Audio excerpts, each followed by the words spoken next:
Gusto mo magnegosyo? Tanungin mo kaya muna yung sarili mo. Handa ka bang gumising na umaga at matulog ng gabing-gabi na? Handa ka bang magsakripisyo ng luho at saya? O baka naman gusto mo lang ng madali ang pera? Ang negosyo, hindi yan para sa mahina ang loob. Hindi yan para sa madaling sumuko at puro reklamo.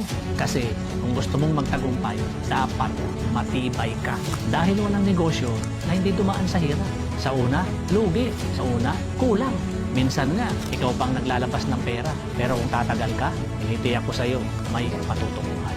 Kung sisimulan mo at hindi ka titigil, may resulta. Kaso, karamihan, maraming gustong magnegosyo, pero tamad. Gusto ng kita, ayaw naman mag-effort. Gusto ng milyon, ayaw naman magbanat ng buto. E paano ka aasenso kung ayaw mong sumugal? Ang negosyo, walang kasiguraduhan yan.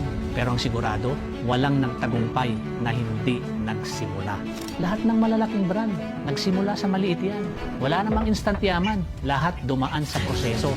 Kaya kung gusto mong magnegosyo at yumaman, dapat handa kang sumakit ang ulo. Dapat handa kang mawalan ng tulong. At higit sa lahat, handa kang magtiis at lumaban. Real talk lang, mga ma'am sir. Negosyo, kaya mo ba talaga? Kung hindi ka handang magsakripisyo, huwag mo nang simulan. Mapapagod ka lang.